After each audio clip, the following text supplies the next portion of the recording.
Darkcast Network. The light shines brightest on our indie podcasts.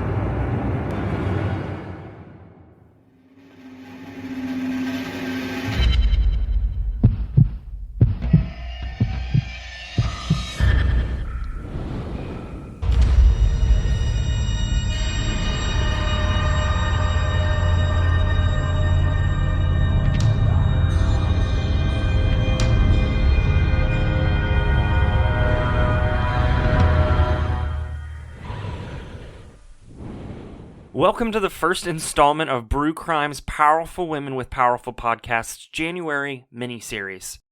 Today's episode welcomes Autumn's Oddities to the show. If it's creepy and weird, you're going to find it there. The podcast showcases the strange and unusual, and it's made by the strange and unusual. In this episode, you're going to learn about the girl in the chute, Phoebe Handsjuk. On the evening of December 2nd, 2010, 24-year-old Phoebe Handsjuk was found dead on the floor of the refuse compactor room at the bottom of her luxury apartment complex in South Melbourne, Australia. Phoebe was heavily intoxicated at the time of her death, but the coroner ruled she had put herself into the chute, despite her apartment being ransacked and the troubled relationship with her older, live-in boyfriend. This is another case where you can decide for yourself if this was an accident, suicide, or murder. Now pouring Autumn's Oddities for the enjoyment of your earholes.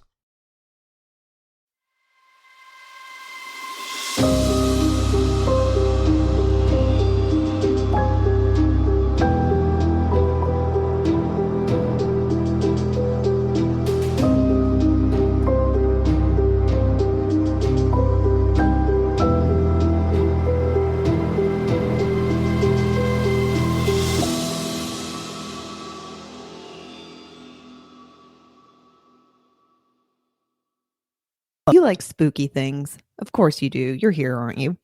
Maybe you need some holiday gifts for the cool friends or family in your life. Baby Teeth, Teith, yes, spelled differently, makes some of the coolest clothes with collections ranging from 80s music, think The Cure, Sushi and the Banshees, Prince, The Talking Heads, Depeche Mode, Joy Division, and my favorite, Bowie. And I also have it on good authority that there will be a Bowie season collection dropping shortly, even 80s movies, and something to clothe your entire spooky family with newborn sizes ranging through adult. So if you want to keep on repping spooky season and just great music year round, go to Baby Teeth, BabyTeith.com and use code Autumn's Oddities, AUTUMNS ODDITIES for 10% off year round. Stay spooky, my friends. Darkcast Network. The light shines brightest on our indie podcasts. Hey, welcome back to Autumn's Oddities. I am your host that is currently packing a whole ass house to move to a new house on Saturday. Autumn.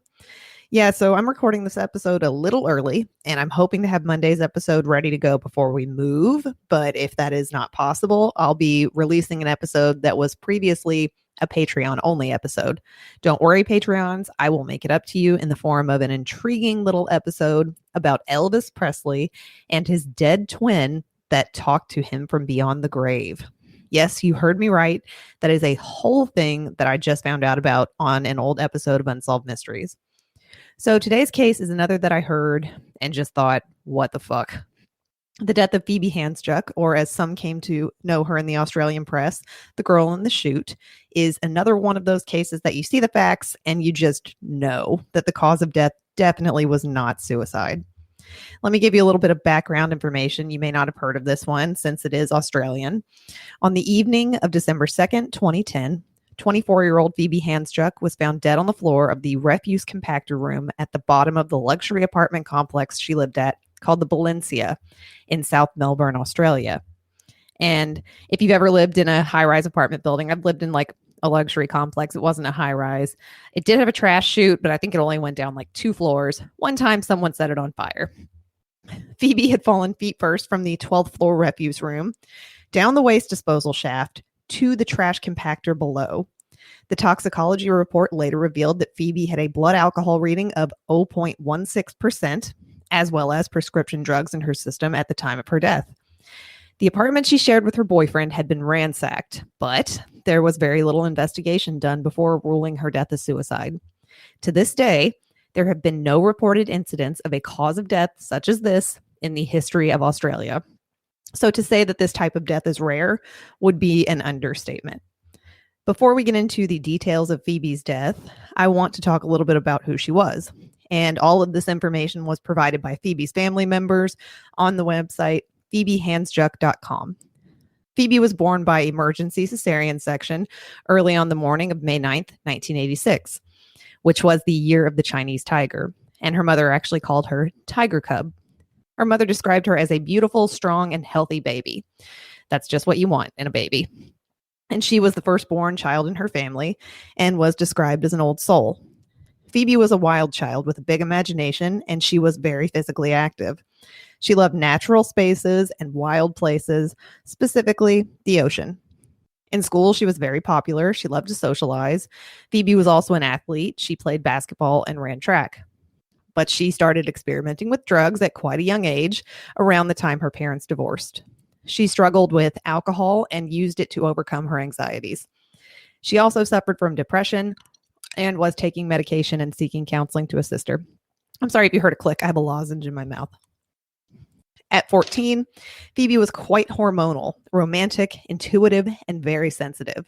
And that's a quote from her grandmother, Jeanette Campbell.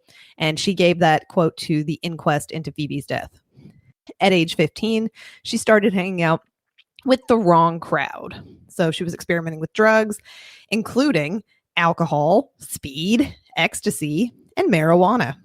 She ran away from home and lived in a squat in the city's north for 8 weeks with an ex-convict, his partner, and their baby. After returning home, she began taking antidepressants to curb her mood swings. By age 16, as Robin Bowles reveals in her book Into the Darkness, The Mysterious Death of Phoebe Handsjuk, which is where I got most of my information, Phoebe was in a relationship with a teacher who was almost twice her age. And this began a pattern for falling in love with older men. Natalie, her mother, says it was her intolerance for alcohol in particular that was responsible for driving her off course. And she said, there are people who can't cope with it, and she was one of them. She was too sensitive. She was affected too quickly and easily. Phoebe, as a young woman, was extremely sensitive, but also caring and compassionate. She was artistically gifted and creative. She was strong-willed and often quick-tempered, but she had a great sense of humor. She tended to feel emotions very deeply and was prone to bouts of melancholy. So she sounds like an artist. Phoebe was loyal in many ways, and if she was your friend, you could always count on her. She was also very protective of her younger brothers and had a very close relationship with her grandmother, and she confided in her very often. Phoebe also had plans for the future, and that included traveling to India. She wanted to go there to do charitable work. I'm not going to lie, Phoebe sounds a lot like me, except I never ran away or dated anyone twice my age, but no judgment because I did just about everything else. So how and why she died is a disturbing tale of alleged cover-ups, police bungling, drugs, and alleged murder. 6 years after Phoebe's death, her family is still searching for answers. Her mother says she cannot get thoughts of her oldest child and only daughter out of her mind. A vibrant but troubled young woman with a bright smile. Her absence has, quote, completely shattered their family. And her mother said, nothing will ever be the same for us. And she said, it is truth we are missing here. We are being told that our daughter, granddaughter, and sister put herself into this thing because she was a damaged, disturbed girl, and it's just not true. I don't know what happened. I just feel sure she didn't put herself down that chute, either accidentally or on purpose. So here, we have another accident, suicide, or murder case, much like Rebecca Zahow. The police believed it was suicide. The coroner believed it was a freak accident, but her family believes it was murder. Phoebe's mother didn't believe that she would purposefully put herself down a trash chute. She said she would have believed if she'd maybe overdosed on pills or killed herself in some other way, but definitely not this. At the time of her death, Phoebe was living with her 43-year-old boyfriend, Aunt Hampel. The relationship seemed to be one-sided in terms of power, and it seemed as though it wasn't going to last. So Anthony Aunt Hampel was a music promoter and event planner, and the son of former Victorian Supreme Court Judge George Hampel. The relationship with Phoebe, who was much younger, seemed tumultuous, and this wasn't just opinion. They actually separated 4 times or so in the 6 weeks prior to her death. Phoebe was still drinking, and Aunt referred to Phoebe's drinking problem as the monster. They met in 2009 when he was almost 40 and she was 23.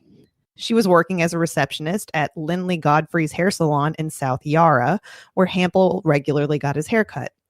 Aunt Hampel is the son of retired Supreme Court Judge, as we said, and also the stepson of serving County Court Judge Felicity Hampel. So, judge, troubled son, I guess. On December 2nd, 2010, Phoebe was alone in the luxury high-rise apartment at the Valencia complex in Melbourne that she shared with Aunt. She was last seen on the apartment's CCTV footage with Aunt's dog, Yoshi, after a fire alarm sounded at 11:44 a.m. and she evacuated the building. She and the dog returned to the apartment 6 minutes later. Over the next few hours, Phoebe consumed enough alcohol to put her 3 times over the legal driving limit. She also took sleeping pills, as traces of them were found in her blood after her death. At some point, she left the apartment and walked into the rubbish room on the 12th floor and entered the garbage chute. Why, or if this is actually how these events occurred, is unknown. What is known is that around 7 p.m., her body is found at the bottom of the garbage chute by a female concierge that worked in the building. Phoebe had plunged 40 meters, or 131 feet down, which is really high, and landed in a garbage bin below. Phoebe actually survived the fall, but her right foot was completely severed by the trash compactor. Almost completely severed. I think it was hanging on maybe by a tendon. Her jeans were around her knees, and her belt was unbuckled. Her sunglasses set beside her. Phoebe tried to drag herself to the exit door, but sadly bled out and died before anyone could find her. At around 8 p.m., police arrived on the scene, but refused to allow paramedics access to Phoebe's body, claiming that they might disturb a potential crime scene. So it's possible that Phoebe may have still been alive when the paramedics and police arrived, and they just let her die in the fucking garbage, rather than potentially disturb evidence. By 9:40 p.m., after the police spoke to the concierge, they had made up their collective minds that Phoebe had killed herself. A plainclothes police officer even told the concierge not to beat herself up because this girl took her own life. Well, she found a dead person, so I think she's allowed to be upset. And the question remains, how and why did Phoebe get into the garbage chute, which was barely 20 centimeters or roughly 8 inches, like a little over 8 inches wide, before falling down the chute? So those are the facts that are known regarding Phoebe's death.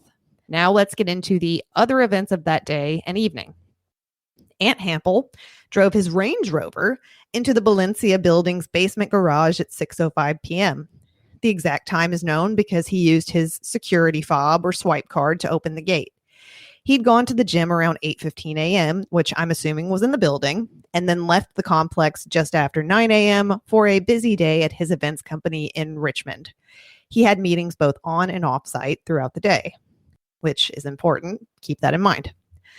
Aunt used his personal key fob swipe card thing.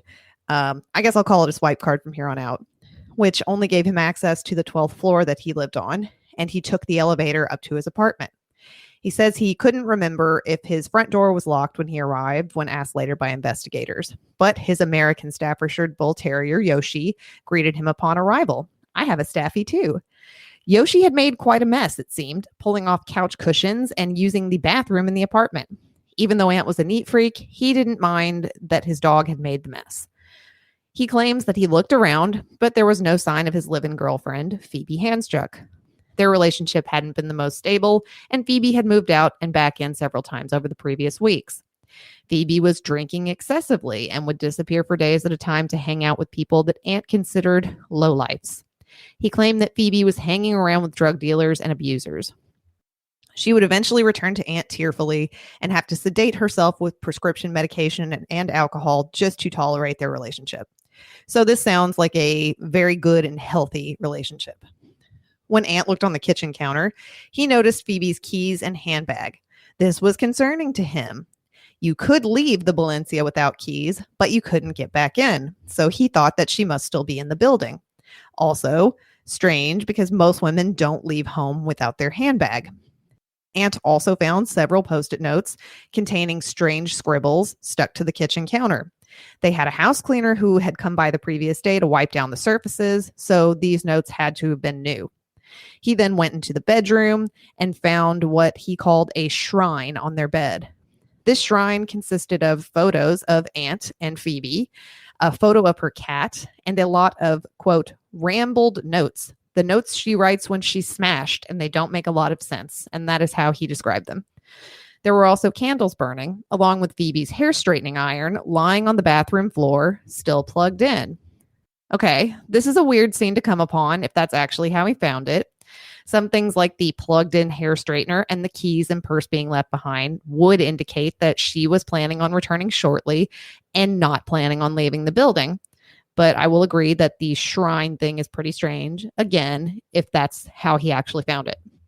At 6:51 p.m., about 40 minutes after Aunt came home, Phoebe's father, Lynn, called her on her iPhone. Lynn and Aunt have differing versions of what happened next. According to Lynn, who based his recollection and the numbers shown on his phone bill, that's how he drew this conclusion, claims that Aunt answered Phoebe's phone. Aunt said that he didn't hear Lynn call Phoebe's phone, but called from his own phone at 6:52 p.m. because he thought Phoebe might have gone to meet Lynn when he couldn't find her. Well, I would definitely remember if my daughter's boyfriend answered her phone at a time when I couldn't get a hold of her. So I'm going to go ahead and trust her father's memory. And also, it was on his phone bill that he called Phoebe's phone. So Lynn told Aunt over the phone that he was trying to reach Phoebe because she'd made a reservation for them to eat at a restaurant called the Golden Triangle. And it was her favorite restaurant. And this was to celebrate Lynn's birthday that was 2 days earlier. So Lynn was calling his daughter to ask what time they would meet. And again, this is strange because suicidal people don't typically make reservations or plans to go out for dinner for people's birthdays. Aunt told Lynn that she wasn't there, but her bag and keys were, so she couldn't be too far away. This obviously worried Lynn because the day before, on Wednesday, he and several other family members had received a very strange text message from Phoebe's iPhone. And that message read, "Hi, family. I am in bed and about to sleep, and when I wake, I will transform into the most incredible human being you've ever seen. Not, I will go to hospital. It's safer there. And I hear the special tonight is tomato soup. Delicious, nutritious. I love you all very much, but not enough to send an individual text. Sorry about that. But time is sleep, and I must be, the letter B, on my way. Merrily, merrily, merrily. Life is but a dream. XO." Phoebe had sent that message via a group text to Lynn, Aunt, her boss, who was Michelle Silvana, her mother, Natalie, her brothers, Tom and Nick, her grandmother, Jeanette Campbell, and to her mother, Natalie's boyfriend, Russell Marriott. So Natalie, her mother, received the message just as she was boarding a plane in Alice Springs to fly home after she had worked 9 weeks in the Western Desert. So she was concerned, obviously, and she called her own mother, Jeanette, in Malakuta, which is a township in eastern Victoria, and she asked her to go check on Phoebe. I've received this kind of alarming text from someone before, and I did the exact same thing. I immediately called my family to check on the person. Luckily, they were fine. They had just drank too much and sent messages in the middle of the night. Still very concerning. If you ever get that kind of message from someone, check on them. Don't ignore it. Concerned, Phoebe's grandmother, Jeanette, called Aunt's phone at 10:35 a.m. and asked him if Phoebe was all right. He said he hadn't seen the message and had left Phoebe sleeping in their bed that morning. Aunt assured her that he'd drop by later to check on her because his office wasn't far from their home. Jeanette then sent Natalie a text saying Aunt had reassured her that Phoebe was fine. So when Natalie arrived in Melbourne later that day, she just sent a follow-up text to Phoebe asking her to call when she woke up. This is a lot. I feel like I would have probably just gone to her front door at this point. This is too much back and forth. Lynn was very concerned that Phoebe wasn't in the apartment, especially after the strange text, and he suggested that Aunt report her missing. Aunt disregarded the suggestion, saying that they don't listen until 48 hours have passed and that she would be back by then. Lynn, who is a psychiatrist, had made the phone calls from the garage at his office building. Not knowing where to go or what to do because, he thought he had plans, he called his son Tom and asked him to call a friend who might know where Phoebe was. Lynn also made a call to Natalie, who said she still hadn't heard from Phoebe. Natalie had been reassured by her own mother's texts, what Aunt said, and she went on with preparations for her son Nick's 18th birthday party the next day. Since she thought nothing was wrong, she put the whole thing out of her mind. But after Lynn's phone call, Natalie called around some of Phoebe's friends, including a man named Bryn Hessian. Bryn said he hadn't seen Phoebe since Monday night when the two of them had gone out for a drink, and he claimed that she had gone on a bit of a bender. Instead of driving over to Phoebe's apartment, Lynn drove home to get ready for dinner, just assuming that he would hear from his daughter shortly. Meanwhile, back at Valencia, Aunt called the restaurant, the Golden Triangle, to order a takeout delivery for one. And he said, I was becoming very concerned at that point. He was apparently so concerned that he used his computer, had a beer, and ordered takeout. When the delivery person arrived around 8 p.m., he mentioned that there were tons of police in the downstairs lobby. He said the front of the building is swarming with cops. There's police cars, ambulance. I had to prop my bike up in the street. Hope your dinner isn't cold. This definitely wasn't a normal occurrence at the luxury high-rise, and Aunt walked down to the lobby to speak to a police officer. Aunt asked an officer what was going on and told him that he lived in the building. The policeman, acting senior sergeant Andrew Healy, told Aunt that a woman's body had been found in the garbage compactor room. And he said, "Oh no, my girlfriend is missing. Could it be her?" Aunt told Sergeant Healy that he'd been at work all day, but had made multiple calls to their home phone as Phoebe's cell phone was broken. He offered up the details that she was suffering from depression and was taking medication. Aunt went on to explain that he'd made a couple of calls to try to find her after he'd arrived home, but he said she usually turned up on her own, and this was common for her to just disappear. How common is it for her to disappear without taking any of her shit with her? He also stated that Phoebe had left some post-it notes, but they gave no clues as to where she may have gone. Sergeant Healy asked Aunt whether Phoebe had any distinguishing features like scars or tattoos, and Aunt told him that she had a tattoo on her right wrist to match one on his own wrist, which he held up his wrist then to show the detective, and that she also had a stud in her upper lip. After sending Aunt back to his apartment to find a recent photograph, Sergeant Healy viewed a photo that another police officer had taken of the deceased woman's body. He then followed up Aunt to his apartment, where he asked Phoebe if Phoebe had a tattoo on her stomach. Sergeant Healy examined a recent photo and confirmed that Phoebe's facial features did match those of the dead girl in the garbage room. It was at this point that he told Aunt that it appeared that the dead girl was Phoebe. The detective later reported that he had no cellular reception in the apartment, so he went downstairs, leaving Aunt alone in a fucking crime scene. He later returned to investigate the apartment with several other officers. Upon investigation, the officers noted several things of interest. Sergeant Healy observed that there was a broken glass on the floor with blood next to it. Officers also saw the post-it notes allegedly left by Phoebe stuck to the kitchen counter. Oh, and the dog was in the process of ripping up another pillow from the couch, because that's commonplace, I guess. When asked if he wanted to see the body to confirm it was her, Aunt claimed that he was too devastated. Satisfied with their investigation inside the apartment, the officers focused on the other areas of the 12th floor.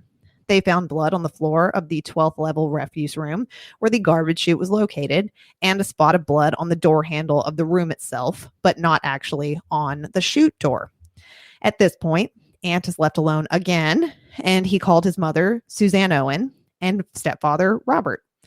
He didn't call his father and stepmother, retired Judge, remember, George Hample, and Justice Felicity Hample, because they were out of town.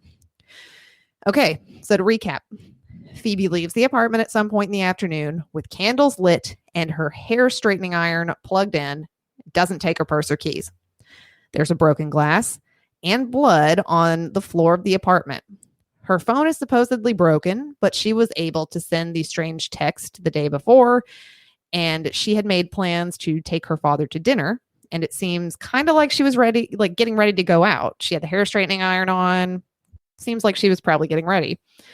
There's only one point during the day when someone could have come into the building without a security card or key fob, and it was while the fire alarm was pulled. Remember, the fire alarm was pulled and all of the security was disabled. So someone could have come in without a key fob. And it was confirmed also that Phoebe was alive at this time by the CCTV footage. So Phoebe's boyfriend then answered her phone when her own father calls. And at this point, doesn't know she's dead, but goes ahead and ordered takeout from the very restaurant that they were supposed to be going to that evening. And he orders it for 1 instead of 2. And remember, he said he thought she was coming back. So wouldn't he order for 2 people instead of 1?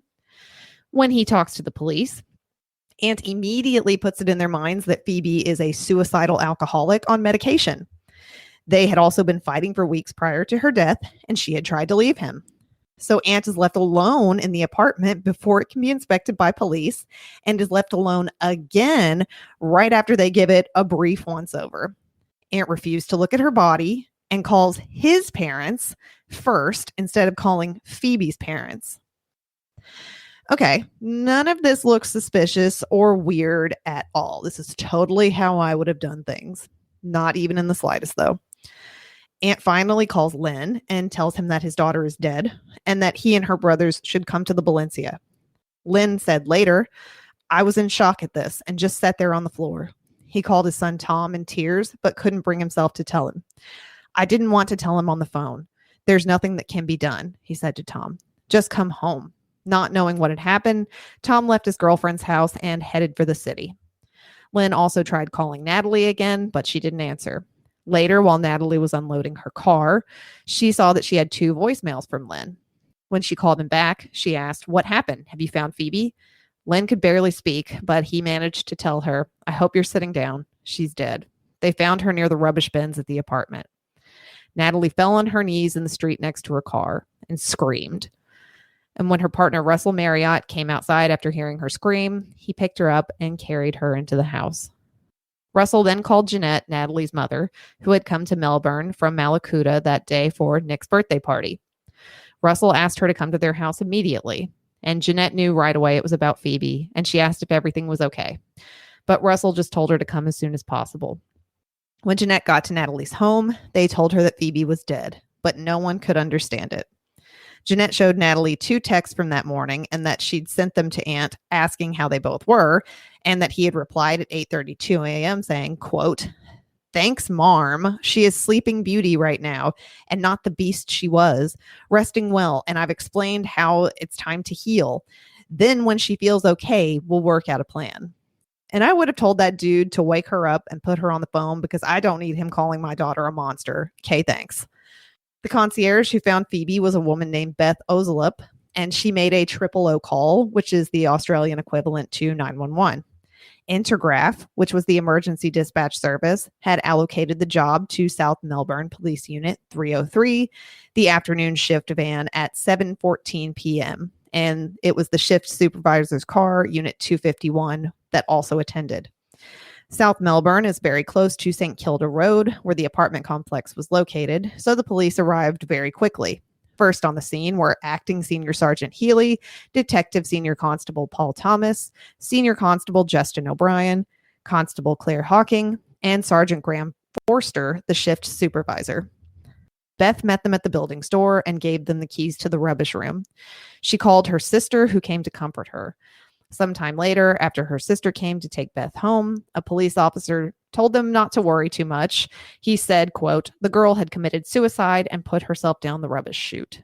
Eric Giamario and Tony Basil, the manager of the company that operated the apartments, had soon arrived after the police, somewhere between 7:15 and 7:30 p.m.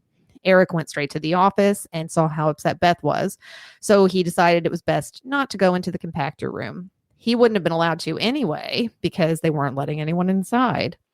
He saw a distraught Aunt Hampel come down with the police, who asked for a room to conduct their interviews in. Eric was trying to be as helpful as possible, and it occurred to him that the building's security cameras might be helpful to the police, so he told them they needed to act quickly because he'd been having trouble with the CCTV. The looping time for the record was too short, so the machine was recording over pretty new tapes, typically within 2 days. He said, "I suggested to the police that if they needed any CCTV, they should start downloading." He later said that the police didn't really respond to his suggestion, although they did watch some footage with him in the office. An ambulance had been called at 7:20 p.m. and arrived 7 minutes later. The paramedics' presence added to the chaos in the relatively small lobby and the corridor next to the rubbish compactor room. Christy Cook, one of the paramedics, immediately went to where the focus appeared to be, a doorway along the corridor where an unmoving body was lying. The police officer guarding the door told her the room was a crime scene and that she wasn't permitted to enter. This went against all of Christie's training and instincts, but the police were in charge and wouldn't let her in. She said that from the doorway, she could see that a female was lying on her back with cuts to her right thigh and hip, and with her foot in a very unnatural position. Yeah, because it was hanging off, which led her to believe there was an ankle fracture. She noticed the body showed generalized cyanosis, a bluish tinge, no spontaneous respirations, and appeared deceased. Regardless of whether or not Phoebe appeared deceased, paramedics should have been allowed to make that call while police supervised the scene. Christie was extremely upset about not being allowed to render medical aid. In fact, no medically trained person attended Phoebe after she was discovered. No one laid hands on her to see if she was still warm or checked to see if she had a pulse or if she was actually dead. They just looked at her and assumed. So rather than medical professionals, the first people to enter the room after it was declared a crime scene were the crime scene specialist, and they didn't arrive until several hours later. They claim that, based on blood trails, it was likely that Phoebe had survived the fall, which we already said, and crawled around trying to get out of the room. So she survived that fall and very well could have been alive, and a crowd of people, including police and paramedics, just stood outside that door. Now let's talk about the investigation, and I'm using air quotes here. You can't see it. Maybe I should do some YouTubing so you can see like how animated my face and hands get when I talk. Because there really wasn't much of an investigation, despite a very bizarre death and scene. The investigators said there were items in the apartment, remember, that indicated there might have been a fight. They found a broken glass on the floor with blood next to it. The couch cushions had also been ripped up, and it looked as if most of the rooms had been tossed. Despite the fact that the apartment looked like a crime scene and the bizarre way in which she died, the investigators pretty much immediately decided that her death was a suicide. Ant Hampel shared this view. In his statement to police on the day of her death, Ant said, "I believe that as a result of Phoebe's depression and alcohol abuse, she took her life tonight." Because apparently this guy is a psychiatrist and not a party promoter / event planner. It's also believed that the statement made by George, Ant's father, who was a very well-respected and powerful judge, influenced the investigation. George reiterated to police that Phoebe had killed herself because she was a depressed alcoholic. Phoebe was, indeed, troubled at the time of her death. She was very unhappy in her relationship with Ant, which was not a secret. Many people knew. And during the Coronal Inquest, it was found that Ant and Phoebe had argued on the morning she died, and he had called her phone 27 times afterward. I am extremely confused. He said her phone is broken. How is he calling her? How is anyone talking to her? I'm so confused. Her psychologist cited that Phoebe felt unequal in the relationship and that she felt Ant had control of her. Her mother agreed as well. The age difference was a large part of that, but there was definitely more to it. Psychologist Joanna Young, who actually treated Phoebe, said in August of 2013 in an inquest, "I think she was not happy about the fact that she was not an equal in that relationship. She felt quite dependent on him."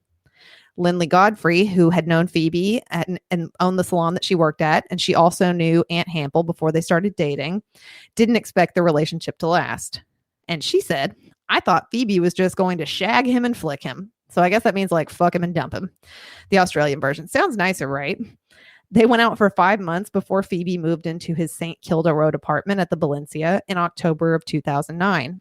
They seemed to be a very odd couple because she was a young artist and very down to earth, and he was a middle-aged party boy. She loved painting and creative clutter, and he wanted the apartment to look like nobody lived there, and that is a statement made by his house cleaner. Phoebe's mother went to the apartment once that she shared with Aunt and asked, "Where are you here?"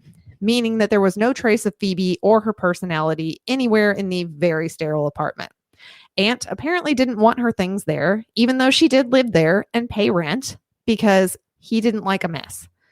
I also hate clutter, but I don't want my house to look like no one lives in it. That is just joyless.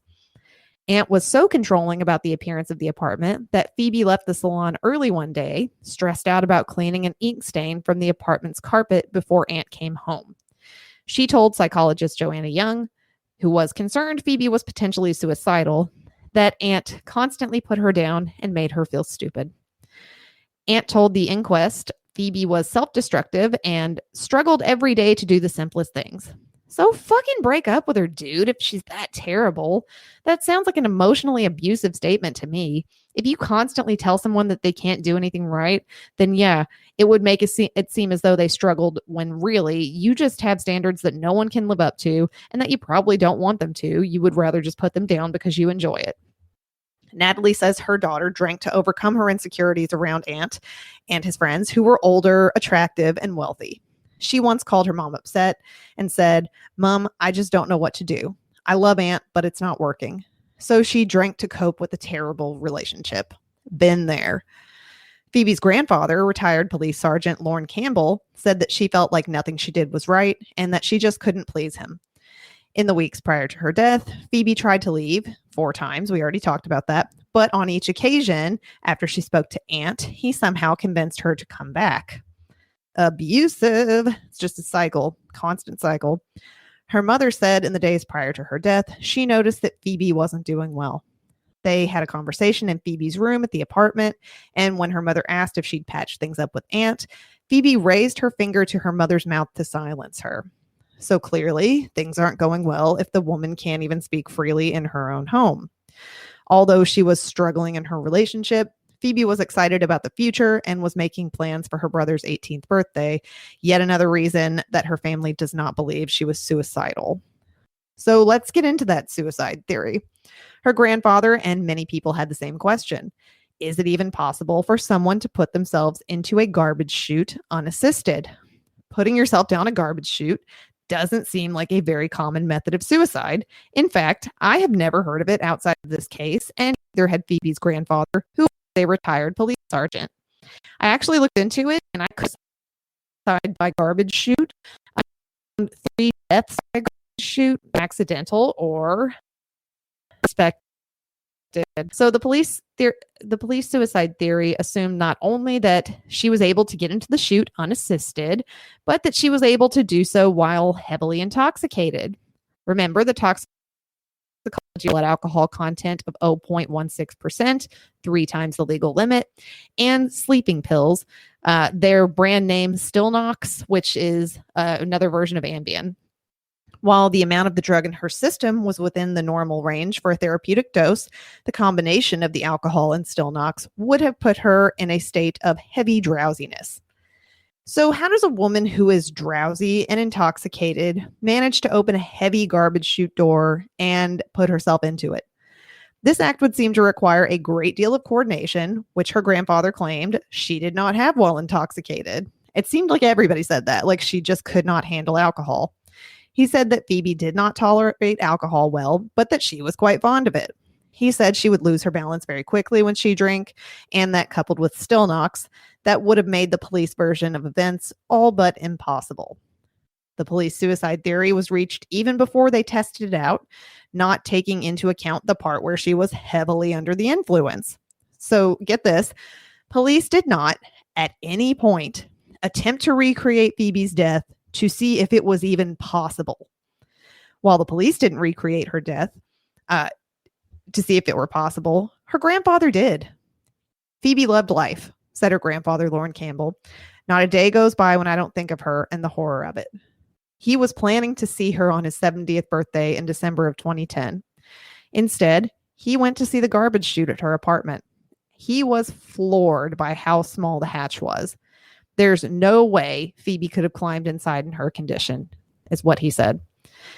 Then there were no fingerprints on the chute door or the surroundings, which were made of steel.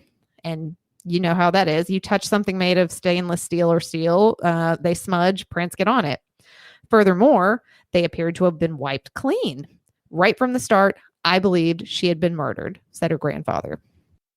So Lauren Campbell was a police officer for more than 30 years and was like a, quote, dog with a bone when it came to catching criminals. And that's how he was described by coworkers. So when homicide detectives decided within 5 days that Phoebe had likely committed suicide, he started his own investigation. And I would have too. An exact replica of the garbage chute was set up with his help in order to put the suicide theory to the test. I can post this video. It is wild. A woman who was the same height and weight as Phoebe and wearing similar clothes was used as a stand-in, with one very glaring difference. She was completely sober. She immediately comments on how small the chute opening is, and right from the beginning, she struggled. The chute is 1 meter, roughly 3.3 feet from the ground, and 22 centimeters, or like we already talked about, which is a little over like 8.5 inches wide. So that's high up and really tiny. This girl looked pretty fit and strong, but she struggled to even get one leg in and nearly falls over several times. And again, she is dead sober. Her weight on the door causes the bolts to come out of position, and Phoebe's grandfather actually had to catch her. Her legs became trapped, and they had to pull her out. Once the door was pushed open, the lid essentially closed on her. So she tried a second time, and she again struggled a great deal just to get one leg in and repeatedly fell over. After a great deal of acrobatics, and I mean she had a great deal of upper body strength, she is able to wedge herself in, but it starts to close on her. She can only slide down the chute with her arms straight up above her head. It was impossible to enter the chute head first. So, a very strong, very sober woman who was the same size as Phoebe barely got in there, and I mean barely, and was only able to do so by sliding down feet first with her arms raised straight above her head. It does not really compute that a woman that was heavily intoxicated would have been able to perform this feat. And I will post that video. It is crazy. It makes me nervous. I get anxious just watching it, not because it's like a tight space, but because this woman is struggling and falling. So the stand-in was trembling afterward and said it was an incredibly scary and tight fit. She said the hardest part was the way the door closed onto her as she was being pushed in. The door itself is heavily weighted and has a spring hinge, so it snaps to close. Again, police never recreated this experiment in order to support their hypothesis, much to the surprise of outside experts and investigators. And after only 5 days of investigating, police passed the case off to detectives from the South Melbourne Police Station. There are many glaring oversights in the original investigation. Firstly, they failed to secure all of the CCTV footage from Phoebe's apartment complex on the day of her death. So there's actual video footage, and they just didn't really look at it. And the manager told police on the night of Phoebe's death that the footage was going to be recorded over. So why did they immediately not take the footage? Rather than immediately obtaining that footage, the police waited 18 months before requesting the hard drive of the building's CCTV, and it obviously couldn't be found at that point. So not only did they fail to obtain the CCTV footage, but they also failed to obtain or search any of the electronic devices in the apartment. When her family was finally able to access Phoebe's laptop, they claimed that all of her outgoing emails had been deleted. Phoebe also had 2 cell phones. Okay, now I'm seeing the phone deal. A Nokia and an iPhone. And the Nokia phone has never been recovered or located. So it would seem that there wasn't really any sort of investigation conducted as to Phoebe's method of death because the police decided it was a suicide, so it just wasn't necessary to collect any more evidence. This also shows the danger of making assumptions without actually conducting an investigation. There are too many strange contradictions that should have been pursued here, including the fact that there were 2 glasses sitting out on the kitchen island in Phoebe's apartment. Those glasses weren't dusted for fingerprints, nor were their contents tested.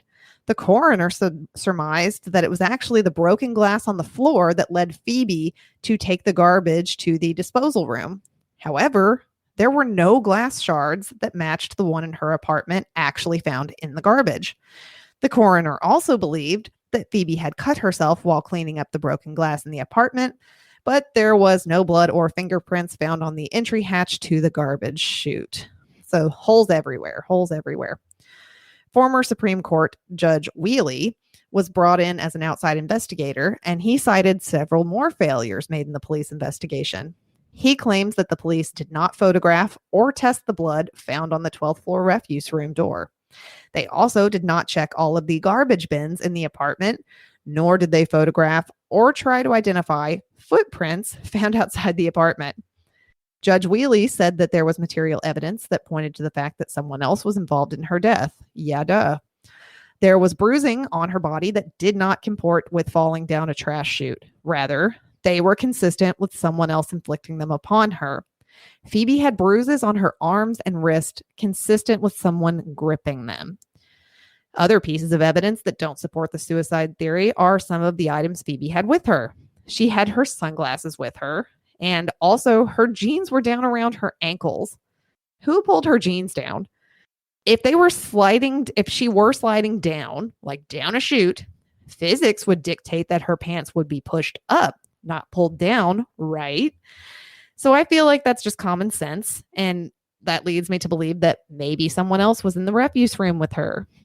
Perhaps coincidentally, because the fire alarm had gone off that morning, the apartment complex's security system was compromised. An intruder or someone that lived there and didn't want to be detected by their swipe card could have gained access to the 12th floor and exited through the fire escape without swiping their card or using a key during that time. This detail alone should have been enough to cast doubt on the suicide theory and should have drawn attention to the myriad of suspicious circumstances. Without having tested their suicide theory, the police claimed that it was easier for Phoebe to put herself down the chute than for someone to put her down it while unconscious. The detective's report to the coroner actually said that verbatim.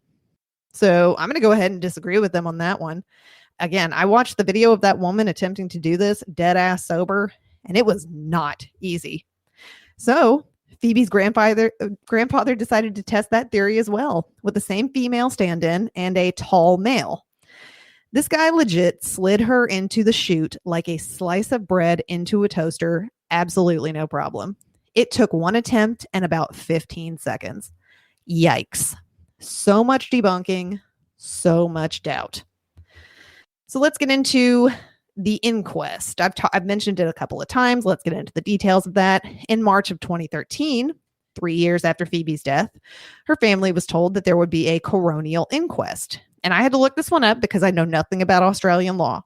A Coronal Inquest is a public inquiry to determine the identity of a dead person, how they died, and the place, date, and cause of their death.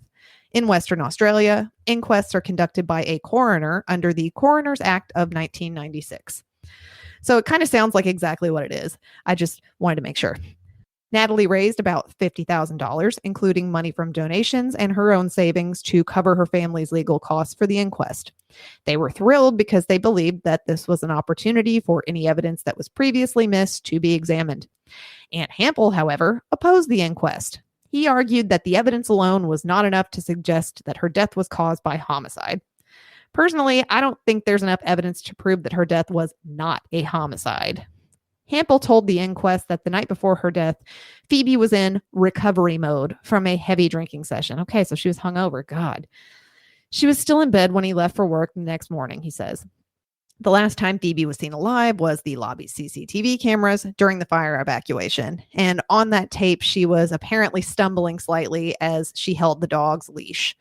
Yeah, but she was still functioning enough to walk a dog and had the wherewithal to leave during a fire evacuation. She could have just stayed in there. Again, I've lived in an apartment complex similar. It's annoying when the fire alarms go off and you know, like, there's not a real fire, but you can stay in your apartment. You don't have to leave. Nobody comes and gets you out. The inquest took 14 days, and coroner Peter White had about 30 witnesses come forward and reviewed thousands of pages of evidence. Again, I'm confused where these thousands of pages of evidence came from because they don't seem to have any evidence whatsoever. He had assistant counsel as well, and together they provided a 65-page document. In it, the assistant counsel, Deborah Siemensma, recommended an open finding, which meant that the case could be reinvestigated in the future. Coroner White disregarded his assistant counselor's recommendation, which is, by all accounts, uncommon. The coroner's conclusion completely disagreed with his assistant counsel, and he handed down the finding that Phoebe's death was, quote, a tragic accident by misadventure. Phoebe's family was devastated by that finding and disagreed with it wholeheartedly. So the outcome of the inquest was obviously a blow to her family, especially seeing as how the coroner ignored his submissions from assistant counsel. Semensma, the assistant counsel, felt the combination of evidence, including unexplained bruises to Phoebe's upper arms, the blood in the apartment, and the lack of fingerprints on the chute, as well as the inadequacies of the initial police investigation, did not, quote, enable a positive finding to be made on the balance of probabilities as to the involvement of Mr. Hampel or another third party. Semensma continued, that is not to say that he had any involvement, but rather there is an inability to exculpate on the balance of probabilities, adding aspects of Mr. Hampel's evidence that were unsatisfactory. So assistant counsel recommended to leave Phoebe's case open because there wasn't enough contradictory evidence of Aunt Hampel or any other party's guilt slash participation in her death, but the coroner decided to go another route. The fact that the still knocks was in her system became the primary focus of Coroner White. He actually suggested that the combination of alcohol and still knocks in Phoebe's system accidentally caused her to sleepwalk to the chute. Again, I'll post the video of the woman who was sober and attempting this. It did not happen that way. Toxicologist Dr. Naren Gunja claimed that the act of climbing into a garbage chute did not match the typical side effects of still knocks. Dr. Gunja says the typical side effects include sleep eating, sleepwalking, and sleep cleaning, but definitely not something like forcing your body into a garbage chute. He says that people typically do things while sleepwalking that they would do every day, like eating or cleaning. His view is that the ingestion of alcohol and still knocks would make the entry of Phoebe into that garbage chute less likely, if not impossible. Two more toxicologists also went over the evidence and gave their opinions during the inquest. Each one said the same thing. Under the influence of alcohol and still knocks, it would be nearly impossible for Phoebe to put herself into the garbage chute. Coroner White, despite multiple toxicologists saying that Phoebe likely couldn't have done this, claimed that once she was in the chute, she tried to control her fall. And this is a quote from him.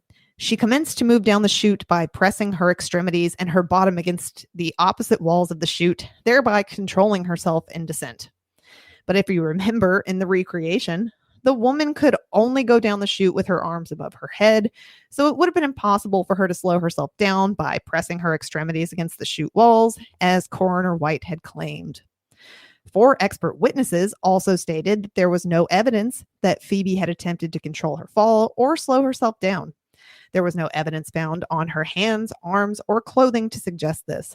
These experts stated that Phoebe would have been covered in dirt and grime if she attempted to slow her fall. But again, the coroner disregarded this evidence. Coroner White not only concluded that Phoebe's death was a tragic accident caused by misadventure, but he made sure to honor the request of Aunt Hampel's attorneys and fully exonerated him of any responsibility in her death. Okay, then. So the only person to benefit from this inquest was Aunt Hampel. Phoebe's family had hoped that the inquest would result in an open finding so that the evidence could be re-examined. Her family believes that Phoebe was likely put down the chute by someone else. I also believe that. Once the coroner had made his findings, they were virtually unchallengeable. The only way to appeal this decision was to prove that he had made an error of law, and apparently this just does not happen. It seems that the Handsjuk family just has to live with the findings of the Coronal Inquest. So, to recap, the official version of events that the coroner put forth claims that Phoebe was sleepwalking under the influence of alcohol and still knocks when she walked to the garbage chute carrying a garbage bag, which has never been found, containing pieces of a broken glass, which has also never been found. She leaves the remainder of the broken glass on the floor of her apartment. Once inside the garbage room, Phoebe climbs into the chute, leaving no blood or fingerprints on the chute entry. That conclusion seems to be speculation that isn't supported by any evidence at all. So, Where's Aunt in all this? Let's say Phoebe didn't kill herself and didn't die by misadventure. Who would have wanted to hurt Phoebe? I think the most likely suspect is her boyfriend, Aunt Hampel, although I'm not saying that he did or did not have anything to do with her death. However, there are just a lot of strange details surrounding her death, and he didn't seem all too upset by her being missing or by her death itself. I'm just saying, there may not have been a proper investigation conducted concerning his involvement because his dad and stepmom were judges. But wouldn't you know it, another one of Aunt's much younger girlfriends also supposedly died by a strange suicide.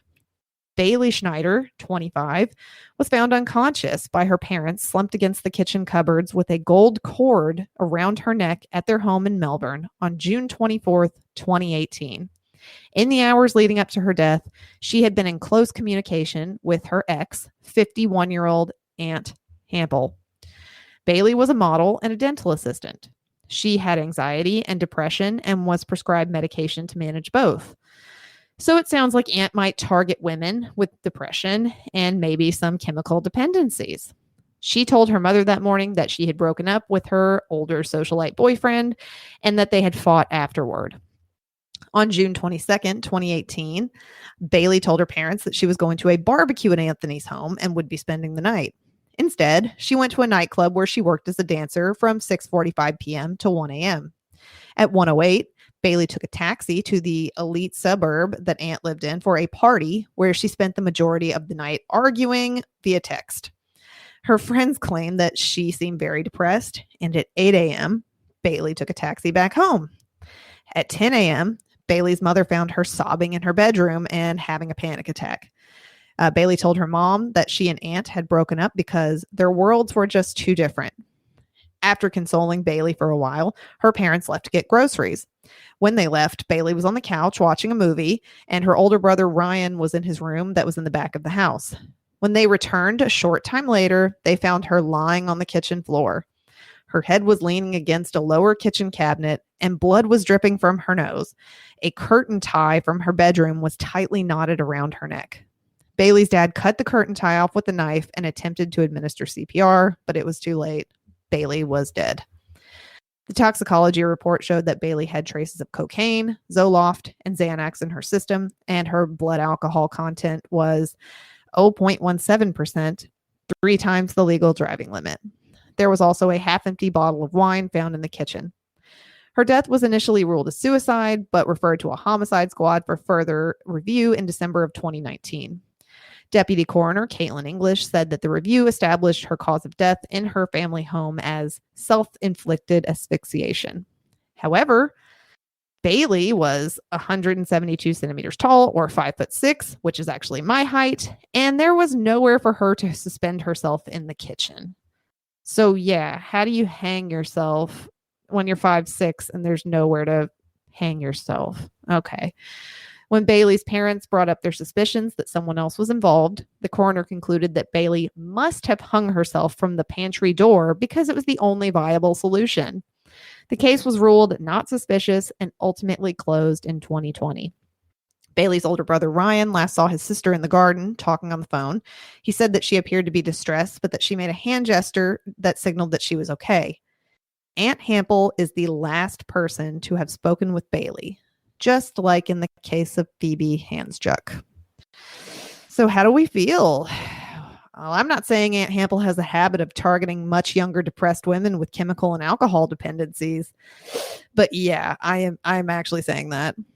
I don't think that Phoebe Handsjuk put herself into that garbage chute. I will post the YouTube video of the recreation and you can decide for yourself, but really, this looked damn near impossible while being attempted by a sober woman, and Phoebe was not sober at all. Also, the recreation with the guy, who is not a massive guy at all, just a regular looking guy, he just slides her right into the chute without much effort at all in a matter of seconds, and it is just plain eerie to watch. And to me, that seems probably more likely what happened. I think police did a piss poor job at investigating her death, and I think they listened to Aunt and his father when they claimed that Phoebe was a depressed alcoholic and that she killed herself. It's easy, right? Really nice, neat little package. You can tie it up with a bow and go on about your day. I got news for you, though. You can be a depressed alcoholic and not kill yourself. Hi, hello, I'm still alive. I've been depressed while abusing alcohol to cope, and I didn't kill myself. I'm not saying it doesn't happen. I'm sure it does. But I think it's absolute bullshit when a depressed person dies and immediately their death is ruled a suicide without much investigation. Hello? Kurt Cobain, anyone? Elliott Smith? Their very bizarre deaths were ruled suicides mainly because of the fact that they were clinically depressed, medicated, and known drug users. Again, I think the significant others in both of those cases should have been more thoroughly investigated, just like in this one. And it's also just too strange that another woman that Aunt Hample dated, who quite frankly was out of his league, she was practically a carbon copy of Phoebe in terms of her psychological profile. How strange is it that she just happened to kill herself also in a very suspicious manner? No, I am sorry. That just doesn't happen to the same person more than once, if at all. I feel like Phoebe was a very troubled woman that needed help and definitely needed to get out of that toxic relationship. I think any problems that she had, mentally or otherwise, were just compounded by this relationship. There likely won't be justice for her if she was murdered because of the fact that the inquest's findings are pretty much final. So that is a sad and infuriating story. Maybe the next one I'll do will be a little lighter. Maybe one where a murderer or someone who does something bad actually gets caught and pays for it. You can hear more episodes on Spotify, Buzzsprout, Apple Podcasts, wherever you get your podcasts, really, released on Mondays and Fridays. You can find me on Instagram at Autumn's Oddcast. I had to change my name. Don't get into that. On Facebook at Autumn's Oddities, and on Patreon at Autumn's Oddities, as well as Twitter at Autumn's Odd Pods or Autumn's Odd Pod. There's also a bonus episode on Patreon, specifically for Patreon members only. You'll also get early access as a Patreon. You get the episodes a day early. If there's any topics, any cases you'd like to hear, please feel free to suggest them on one of those platforms, or you can send them to me at autumnsodditiespodcast@gmail.com. Make sure to follow wherever you listen or get your podcasts. And if your app allows and you want to support me in a way that is not monetary, you just give me a nice little review so that I can bump up my numbers. And I am a teeny tiny itty bitty teeny weeny baby small operation. I research, write, record the show myself. If you like it, just, follow, subscribe, shout me out on your social media, tell your friends, force them to listen, play it at work, whatever. I hope you keep listening. And remember, if it's creepy and weird, you'll find it here. Hey, I'm going to give a quick Patreon shout out. Thank you to my newest Patreon, my sister, Tessa Bertraw. I appreciate the support and thank you. I'll see you at Christmas, and I'm hosting this year, just a couple of weeks after moving into a new house. Hey, I want to read real quick just one of my 5-star reviews on iTunes. This one is from JT Knopf, and they say, I've heard some tales that are brand new to me. I love that she does thorough research. Yes, I do. And also includes a lot of her own personality as she lays out the story. I look forward to new stories. Thank you so much for that review. I am not everyone's cup of tea, so I'm glad you enjoy my personality. And I try to cover cases that aren't overdone or done at all, really, because their stories deserve to be told too. Thanks for the review, and I hope you keep listening.